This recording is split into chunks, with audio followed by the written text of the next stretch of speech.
የኢትዮጵያ ታሪክ ካልተዘመረለት ኢያሱ እስከ ተዘመረለት ኢህአዴግ።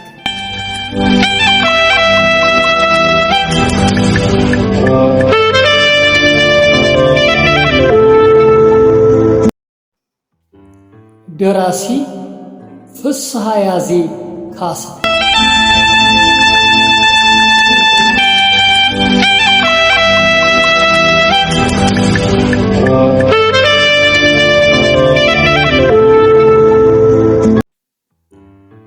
የታሪክ ሚዲያ ላይ ተዘጋጅቶ የቀረበ የታሪክ መጽሐፍ ትረካ።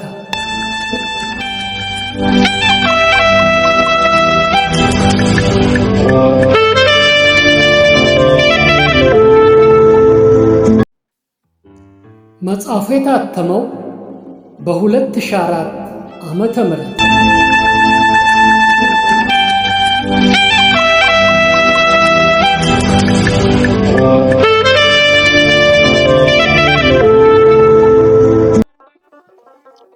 ውድ የቻናላችን ተከታታዮች ዛሬ ስለ አፄ ኃይለ ሥላሴ ዘመነ መንግስት የሚያወሳውን ትረካችንን ማቅረብ እንጀምራለን።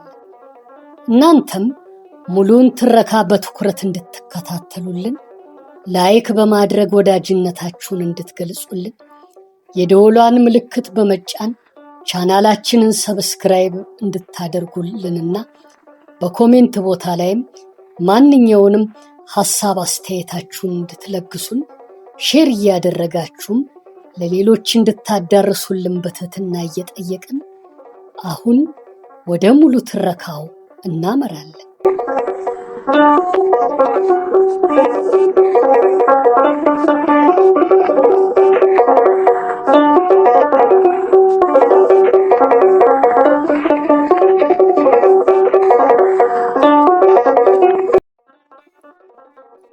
የአፄ ኃይለ ሥላሴ ዘመነ መንግስት ከ1923 እስከ 1966 ዓመተ ምህረት። የአፄ ኃይለ ሥላሴ ዘመነ መንግስት ተብሎ የተቀመጠው ጊዜ ንጉሠ ነገሥት ከሆኑበት ዕለት ጀምሮ የሚሰላ ሆኖ እንጂ በስልጣን ላይ ያሳለፉት ጊዜ ከግማሽ ምዕተ ዓመት በላይ ነው። ሐምሌ 16 ቀን 1884 ዓመተ ምህረት ከራስ መኮንን ወልደ ሚካኤልና ከወይዘሮ የሽመቤት አሊ ከሐረር ከተማ 30 ኪሎ ሜትር ርቀት ላይ በምትገኘው ኤጀርሳ ጎሮ በተባለች ቦታ ልጅ ተፈሪ ተወለዱ። አባታቸው የአፄ ምኒልክ ያክስት ልጅ ናቸው።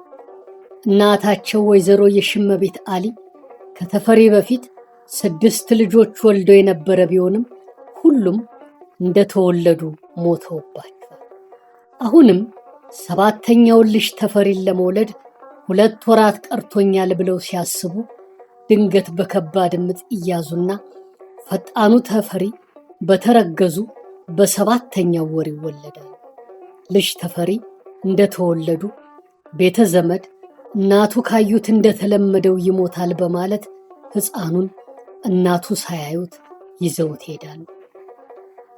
ይህ ክስተት በባህላዊ አገላለጽ ሾተላ የሚባል ሲሆን ሰው ላይ ሊኖር የሚችለው ኃይለኛ የአይን ጨረር ሌላ ሰው ላይ ሲያርፍ እስከ ሞት የሚያደርስ ጉዳት እንደሚያስከትል ይታመናል። በሳይንሳዊ ገለጻ ደግሞ የእናት ወይም የአባት የደም አይነት አርኤች ኔጌቲቭ ሆኖ የሌላኛው አርኤች ፖዘቲቭ ይሆንና የሁለቱ ወላጆች ደም ሳይጣጣም ሲቀር የሚከሰት ችግር ተደርጎ ይገለጻል። በዚህ ምክንያት ሕፃኑ ተፈሪ ከእናቱ ወዲያው መለየት ነበረበትና ከወላጆቹ ቤት ወጥቶ ዘመድ ቤት ማደግ ይጀምራል። እናቱ የሕፃኑን ሁኔታ በመልክ ሲከታተሉ ከቆዩ በኋላ በድጋሚ አርግዘው ነበርና ከ20 ወራት በኋላ መጋቢት 6 ቀን 1886 ዓመተ ምህረት በዚሁ በወሊድ ምክንያት ሕይወታቸው አለፈ። ልጅ ተፈሪ የእናትን ጣዕም ሳያውቀው ቀረ።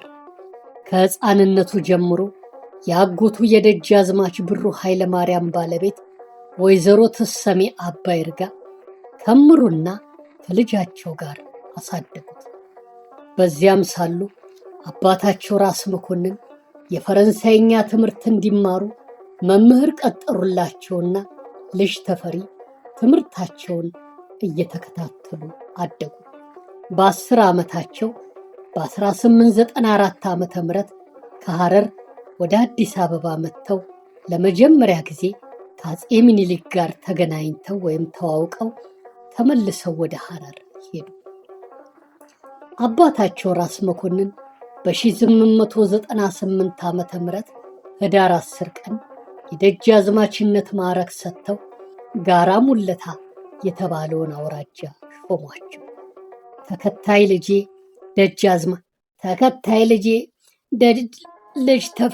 ደጃዝማች ተፈሪ ነው ብለውም ለመኳንንቶቻቸው ይፋ አደረጉ።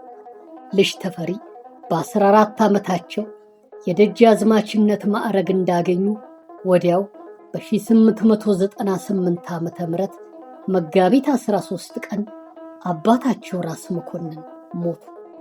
በዚህ ጊዜ አፄ ምኒልክ ተፈሪን ከሐረር ወደ አዲስ አበባ አስመጥተው ደጃዝማችነታቸው እንደጸና ቀረብ የሚለውን የሰላሌን ግዛት ሾሟቸው።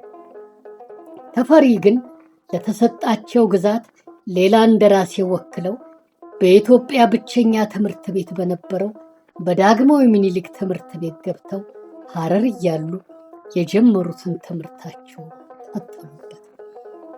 ከዚያም በ1899 ዓ.ም የባሶ ወይም የበጌ ምድር ግዛትን ቀጥሎ በ1900 ዓ.ም ሲዳሞን ተሾሙ።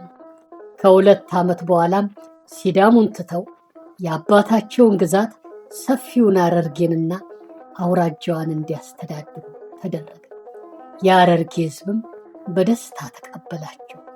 በ1903 ዓ.ም በሐምሌ ወር የንጉሥ ሚካኤልን የልጅ ልጅ ወይዘሮ መግነንን አግብተው መኖር ጀመሩ።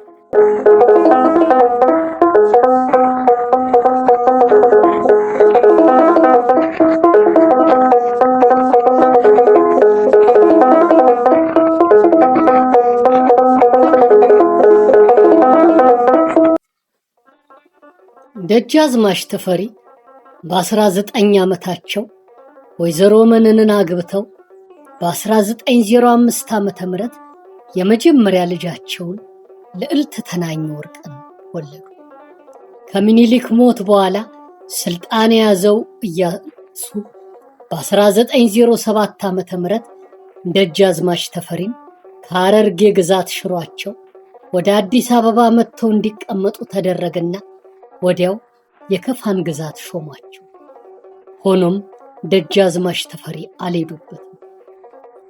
ተፈሪ የአውሮፓ ቋንቋ የሚያውቁ ከአውሮፓውያኑ ጋር ያለ አስተርጓሚ በቀጥታ የሚነጋገሩ ጨዋ፣ ዝምተኛ እየተባሉ ቆዩ። በ1909 ኢያሱ ከስልጣን ተወግዶ ዘውዲቱ ሲነክሱም በወቅቱ አዲስ አበባ የነበሩት ደጃዝማች ተፈሪ ራስ በሚል ማዕረግ አልጋ ወራሽ ሆነው የራስ ወርቅ አሰሩ። ከዚህ ጊዜ ጀምሮ ንጉሠ ነገሥት እስከሆኑበት እስከ 1923 ዓ.ም ድረስ በተከታታይ ልዑል አስፋ ወሰንን፣ ልዕልት ዘነበ ወርቅን፣ ልዕልት ፀሐይን፣ ልዑል መኮንንንና አቤቶ ሳህለ ሥላሴ ወልደው ከ1903 እስከ 1954 ዓ.ም ድረስ ለ51 ዓመታት ያህል በትዳር አብረው የቆዩት እቴጌ መነንና ራስ ተፈሪ ወይም እቴጌዋ በ1954 ዓ.ም በህመም ምክንያት በሞት የተለዩ ናቸው። ተፈሪ አልጋ ወራሽ ከሆኑበት ጊዜ ጀምሮ የፈጸሟቸውን ተግባራቶችም ሆነ ኢትዮጵያን የማዘመን እንቅስቃሴያቸውን እንዲሁም ባለሙሉ ስልጣን እንደራሴ ቀጥሎ ንጉሥ እየተባሉ መምጣታቸውን ከንግሥተ ነገሥት ዘውዲቱ ታሪክ ጋር በሰፊው ያየነው ነው። ተቃዋሚዎቻቸውን ሁሉ እያንበረከኩ የስልጣን መንገዳቸውን እየጠረጉ እዚህ መድረሳቸውንም እንዲሁ። ተፈሪ ከተፈሪነት ወደ ኃይለ ሥላሴነት ለመሸጋገር ረቂቅ መንገድ ተጉዟል። ክቡር አቶ ብርሃኑ ድንቄ ተፈሪን ሲገልጿቸው ራስ ተፈሪ ሰውን አያምኑ፣ በቀላሉ የሰው ምክር አይከተሉ፣ ሐመሩሃ ወሬ ከማንም ሰው መስማት ይፈልጋሉ፣ እንደሚቀናቸው ካላመኑ በቀር አንድ ነገር ለመጀመር ያመነታሉ፣ በሴትና በመጠጥ አይታለም። ከዚህም የተነሳ ማንኛውም አይነት አድማ በተነሳባቸው ጊዜ በልዩ ልዩ ዘዴ ለመመከት እንዲችሉ አንደኛ ብዙዎችን የንግስትን የውስጥ አሽከሮች በገንዘብ እየደለሉ ማናቸውንም ምስጢራዊ ዱለታ የሚከታተል የስለላ ክፍል አደራጁ። ሁለተኛ ታማኞች በሆኑ በአባታቸው በልዑል ራስ መኮንን ሹማምንቶች መሪነትና ተመልካችነት ብርቱ የወታደራዊ ድርጅት አቋቋሙ። ሶስተኛ ለፕሮፓጋንዳ አያሌ ገንዘብ እያወጡ የተቃዋሚዎቻቸውን ኃይል መከፋፈልና የመሃል ሰፋሪውን የህዝቡንና የካህናቱን ልብ መማረክ ጀመሩ። በእውነትም እቅዳቸው በትክክል ሰራላቸው። ተቃዋሚዎቻቸው አንድ ባንድ ወደቁ በማለት ነው። ንግሥተ ነገሥት ዘውዲቱ መጋቢት 22 ቀን 1922 ዓ.ም እንዳረፉ ስልጣኑን የተረከቡት ተፈሪ ከ7 ወር በኋላ ጥቅምት 23 ቀን 1923 ዓ.ም ነበር የሥርዓተ ንግሥ በዓላቸው በደማቅ ሁኔታ የተከናወነ።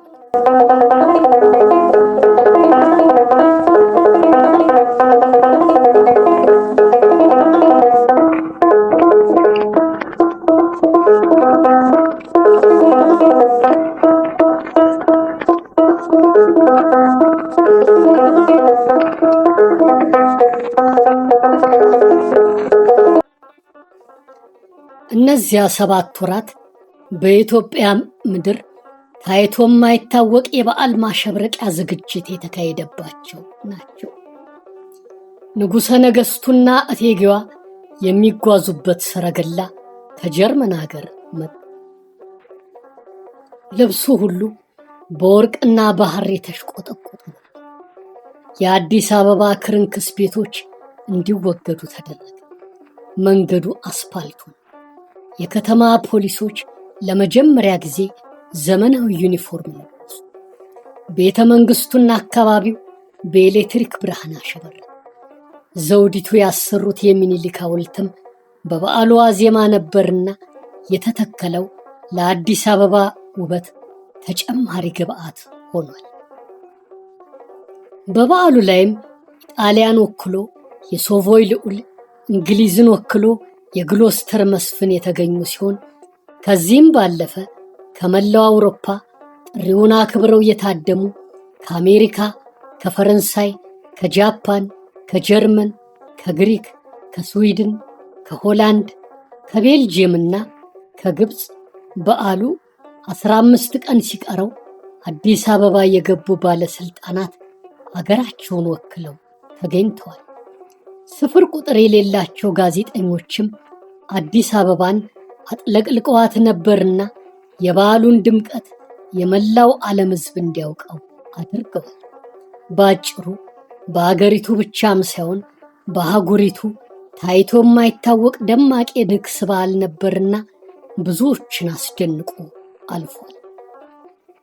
በዕለቱ ተፈሪ፣ ሞአንበሳ፣ ዘምነገደ ይሁዳ፣ ቀዳማዊ ኃይለ ሥላሴ፣ ስዩም እግዚአብሔር፣ ንጉሠ ነገሥት ዘኢትዮጵያ ተብለው ቀባ መንግሥቱን ተቀብተው የወርቅ ዘውዳቸውን የጫኑት በመናገሻ ቅዱስ ጊዮርጊስ ቤተ ክርስቲያን ነበር። በዕለቱም ወይዘሮ መነን የቴጌነቱን ዘውድ ጭነው ልዑል አስፋወሰንም ለአልጋ ወራሽነት የሚገባው ወግ ተፈጽሞለት የወርቅ አክሊል ደፋ። ሥርዓቱ ተፈጽሞ ወደ ታላቁ ቤተ መንግሥት ተመልሰው ዙፋናቸው ላይ ሲቀመጡ 101 ጊዜ መድፍ ተተኩሶ ልዩ ግብዣ ተደርጎ የአዲስ አበባ ከተማም በንጉሠ ነገሥቱና በቴጌዋ ፎቶግራፍ እንዲሁም በሰንደቅ ዓላማ ጊጣ ለአንድ ሳምንት ያህል የደመቀው የኤሌክትሪክ ብርሃን ሳይጠፋ እንዳሸበረቀች ቆየች። ተፈሪ በንግስና ስማቸው ኃይለ ሥላሴ እየተባሉ መጠራት ጀመሩ። ቀደም ሲል የጀመሯቸውን ኢትዮጵያን የማዘመን ስራቸውን ቀጠሉ። የአፄ ኃይለ ሥላሴ አገዛዝን የሚነቅፉ ምሁራን በርካታ ናቸው። የሚያደንቋቸውም ቀላል ቁጥር የላቸው። ስለ እርሳቸው ታሪክም በርካታ ጸሐፍት የየራሳቸውን እይታ ማዕከል በማድረግ ጽፈዋል። ራሳቸው ጃንሆይም ሕይወቴና የኢትዮጵያ እርምጃ በሚል ርዕስ በሁለት ቅጽ የተከፈሉ ዳጎስ ዳጎስ ያሉ መጽሐፍት ጽፈዋል። የጃንሆይን የአገዛዝ ዘመን ታሪክ ከተቺዎቻቸውና ከከፊል ተቺዎቻቸው ተነስቶ ቢጻፍ እንኳ በተጨባጭ በዘመናቸው የተደረጉ ለውጦችን የሚያዳፍን ሆኖ አይገኝም። የአድናቂዎቻቸውና የተቺዎቻቸው የገለጻ ልዩነት የሰሩትን ሥራ በማግዘፍና በማጣጣል የሚገለጽ መሆኑ እንጂ ጃንሆይ ይችን አገር የማዘመኑን ሥራ በጽኑ መሠረት ገንብተው ለትውልድ ማስረከባቸው ማስተባበል የማይቻል። በጃንሆይና በኢትዮጵያ ፖለቲካዊ ጉዳዮች በርከት ያሉ መጽሐፍት የጻፉት አሜሪካዊው ሃሮልድ ማርክስ ጃንሆይን የዘመናዊት ኢትዮጵያ አርክቴክት ይሏቸውና ኢትዮጵያን በስልጣኔ ለማራመድ ስለሚጠቀሙበት ዘዴም ጥንቁቅ ነበሩ ብለው ይገልጿቸዋል። ስልጣኔ በአጠገቡ አልፎ ለማያውቀው ሕዝባቸው ፈጣንና ድንገተኛ ማህበራዊ ለውጥ ቢፈጠር ለሕዝቡ ክፉ ዕጣ እንዳይሆንበት በመስጋታቸውም አረማመዳቸውን ለዘብ እንዳደረጉ ይጠቁማል። በተቃራኒው ፕሮፌሰር አለማየሁ ገብረ ማርያም አፄ ኃይለ ሥላሴ ኤንድ ሞደርን ኢትዮጵያ በተሰኘ ጽሑፋቸው ጃንሆይ አገር የማዘመን ሂደትን እንደ ውስብስብ መስተጋበር እንዳልተረዱት በመግለጽ ለመንግስታቸው በነበራቸው አመለካከትና ዘመናዊነትን ለማስፋፋት በሚያደርጉት ጥረት መካከልም የማይታረቅ ተቃርኖ ነበር ይሉናል። ከተቺዎቻቸው በኩል የሚሰነዘረው ተደጋጋሚ ትንተና የአፄ ኃይለ ሥላሴ አገር የማዘመን ፕሮጀክት ቁልፍ ፍላጎት ስልጣናቸውን በተደላደለ መሰረት ላይ ለማስቀመጥ ሲሉ የተጓዙበት መንገድ የወለዱት ነው የሚል የሰርቫይቫል ኤንድ ሞደርናይዜሽን ጸሐፊ ፕሮፌሰር መሳይ ከበደ ዘመናዊነት የአፄ ኃይለ ሥላሴ መንግስት እውነተኛና ትክክለኛ ግብ ነው የሚለውን አስተሳሰብ ወደ ጎን ካላልነው በስተቀር ኢትዮጵያን የማዘመን ፕሮጀክት ጽንሰ ሐሳባዊ ድቀት ከመሰረቱ ልንረዳው አንችልም በማለት የዘመን ሂደቱ ድቀት የመጣው በመዋቅራዊ ችግሮች ወይም ተገቢ ያልሆኑ ፖሊሲዎችን በመተግበር እንዳልሆነና ይልቁንም ምንጩ ዘመናዊ ዘዴዎችን በመጠቀም ልማዳዊ ግቦችን ለማሳካት በሚደረጉ ሂደቶች በመጣ ተቃርኖ መሆኑን ያሰምሩበታል። በውስጣዊ ለውጥ ያላለፉ ባህላዊ ኃይሎች ማህበራዊ ለውጥን ከማነሳሳት ይልቅ ዘመናዊ ዘዴዎችን በመጠቀም ስልጣናቸውን ወደ ማጠናከር ያዘነብላሉ ሲሉም ያክሉበታል። ፕሮፌሰር ባህሩ ዘውዴ ኃይለ ሥላሴ ፍሮም ፕሮግረሲቭ ቱ ሪያክሽነሪ በተሰኘ ጥናታዊ ጽሑፋቸው ኢትዮጵያ በአውሮፓዊ ቅኝ ገዢዎች ታጥራ ነፃነቷ እንዳዋኪ ቅንጦት በሚታይበት ጊዜ የነበራት አማራጭ ማዕከላዊ መንግስትን ማጠናከር ብቻ ነው። የኃይለ ሥላሴም ታሪካዊ ሚና የውስጥ ሀብትንና የውጭ እርዳታን አቀናጅቶ ይህን ዓላማ ማሳካት ነው ይላል።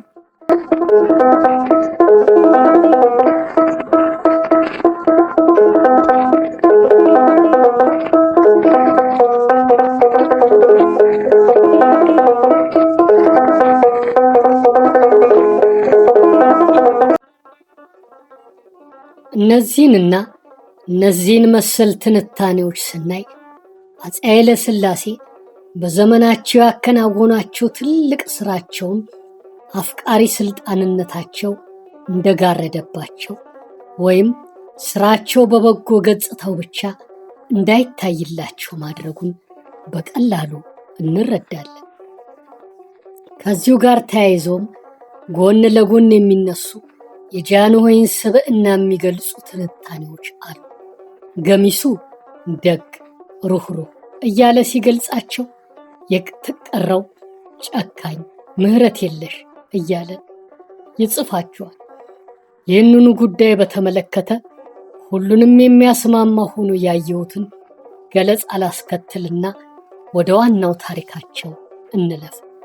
አምባሳደር ብርሃኑ ድንቄ ቄሳርና አብዮት በሚል መጽሐፋቸው ያሰፈሩት ገለጻ ነው። በግል ጥላቻ ሳንሰወር ያለ አንዳች አድሎ ያለፈውን ድርጊት ለማስታወስና ትርጓሜውን ለመመርመር ጥቂት ጊዜ ካገኘን አፄ ኃይለ ሥላሴ ብዙ ገጾች ያሏቸው አስደናቂ ሰው መሆናቸውን ለመገንዘብ አያስቸግረን። ኮንሰርቫቲቭ ናቸው ስንላቸው ሊበራል የሆነ ስራ ሲሰሩ ይገኛል። ንቅዝ ናቸው ስንል ፍትህ ለመስጠት ሲሞክሩ ይታያሉ። ጨካኝ ሲሆኑ ደግሞ የርህራሄ ስራ ከመፈጸም አያቋርጡ።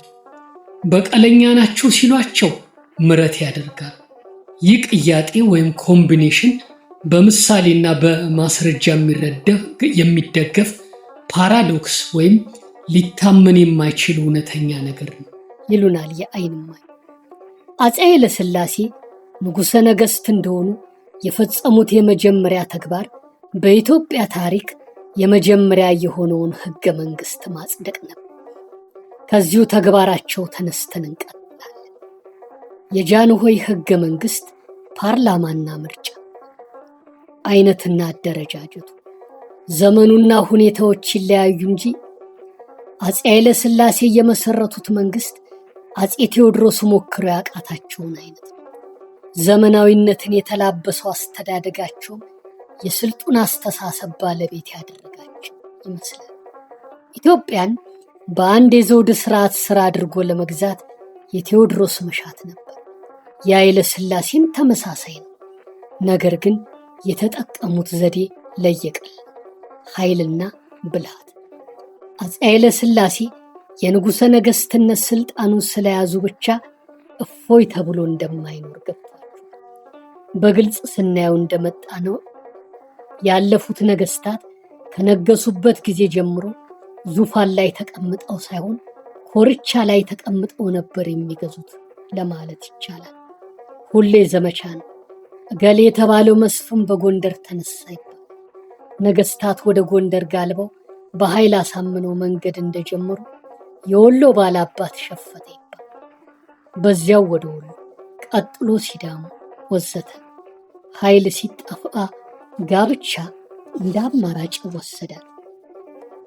አፄ ኃይለ ሥላሴ የተጠቀሱትን መፍትሄዎች እንደ ተጨማሪ እርምጃ እንጂ እንደ ዋናና ዘላቂ ስልት አድርገው አልቀጠሉም።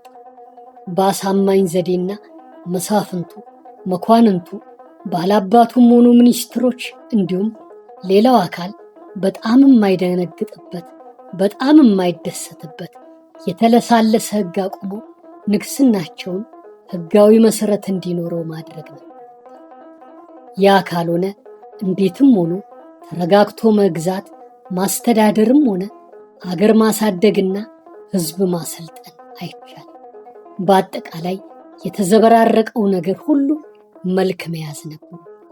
በዚህ ደግሞ ተጠቃሚው ራሳቸው ብቻ ሳይሆኑ ኢትዮጵያም ጭምር ናት።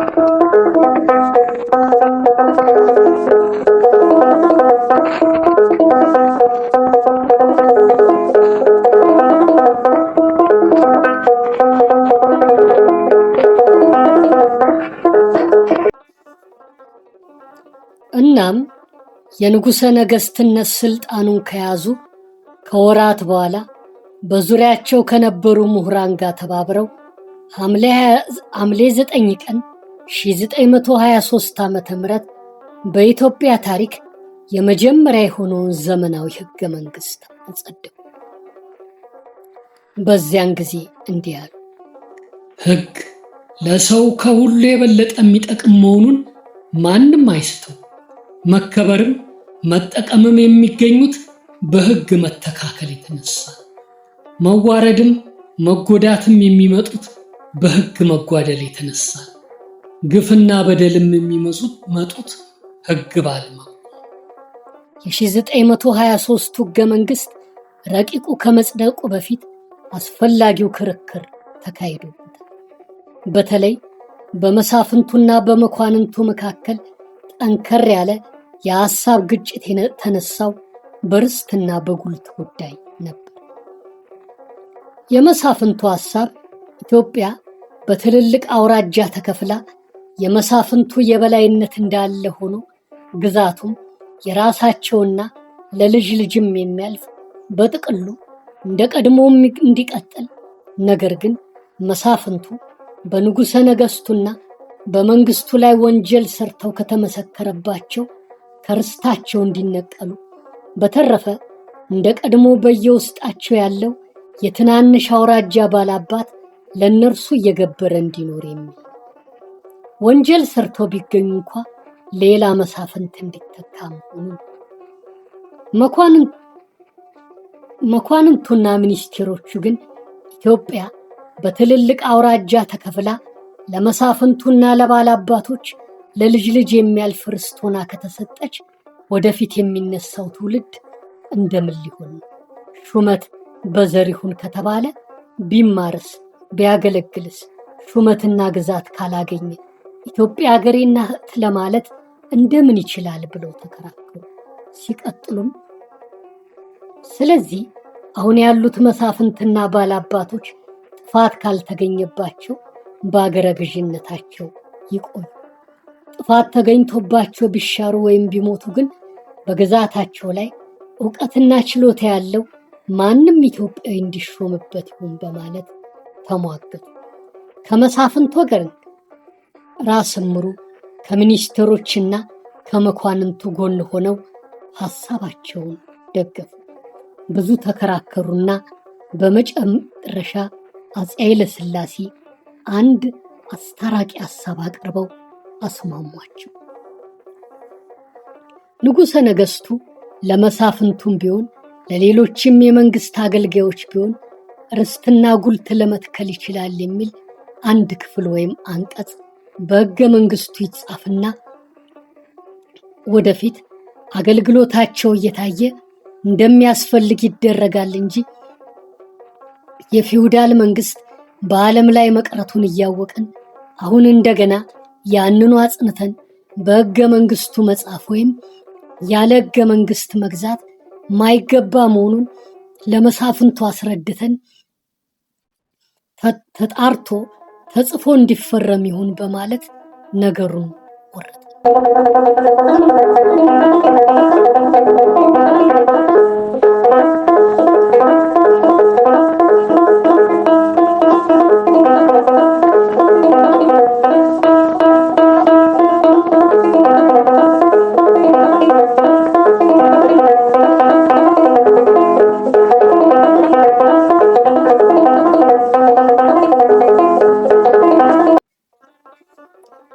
የንጉሡ አስታራቂ አንቀጽ ተካቶ ጸደቀ። የመሳፍንቱ ስልጣን እንዳለ ሆኖ ነገር ግን እንደ አስፈላጊነቱ በንጉሠ ነገሥቱ ይሁንታ ማንም ሊሾም ማንም ሊሻር፣ ሁሉም ስራው እየታየ እንደ አስፈላጊነቱ ንጉሡ ያመኑበትን ሊያደርጉ አይነት ሕግ መሆኑ። ከንጉሡ ጋር ሕገ መንግስቱን በፊርማቸው ያጸደቁት ጳጳሳት፣ መሳፍንት፣ መኳንንትና ሚኒስቴሮች የነበሩ ሲሆን ቁጥራቸው 24 ነው። ብዙ አንቀጾችን መዘርዘር አያስፈልግም። ነገር ግን ንጉሡን የሚያስተቸውን ጠቅሶ ለማለፍ 3ቱን ብቻ እንይላቸው። አንቀጽ 2 የኢትዮጵያ መሬትም ሕዝብም ሕጉም በጠቅላላው የንጉሠ ነገሥቱ ነው። አንቀጽ 3 የኢትዮጵያ ንጉሠ ነገሥት ከኢየሩሳሌም ንጉሥ ከሰለሞንና ንግሥተ ሳባ ከተባለችው ከኢትዮጵያ ንግሥት ከተወለደው ከቀዳማዊ ምኒልክ ነገር ተያይዞ ከመጣው ከንጉሥ ሳህለ ሥላሴ ዘር ከተወለደው ከቀዳማዊ ኃይለ ሥላሴ ትውልድ እንዳይወጣ በሕግ ተወስኗል። አንቀጽ 5 ንጉሠ ነገሥቱ የነጋሲ ዘር በመሆኑና ቅባ መንግስት በመቀባቱ ክብሩ የማይቀነስ ማዕረጉ የማይገሰስ ኃይሉ የማይደፈር ሆኖ በቆየውም ልማድ በአዲሱም ሕግ በሚገባው ክብር ሁሉ ይከበራል። ክብሩንም ለመንካት በድፍረት የተነሳ ሰው በሕግ እንዲቀጣ ተወስኗል እያለ ይቀጥላል። እረፍ ክተት። ማንም እንደ ልቡ እየተነሳ ባመፀ ቁጥር ስንቱ በጦርነት ይለቅ፣ ኢትዮጵያስ ለምን ቆማ ትቀር?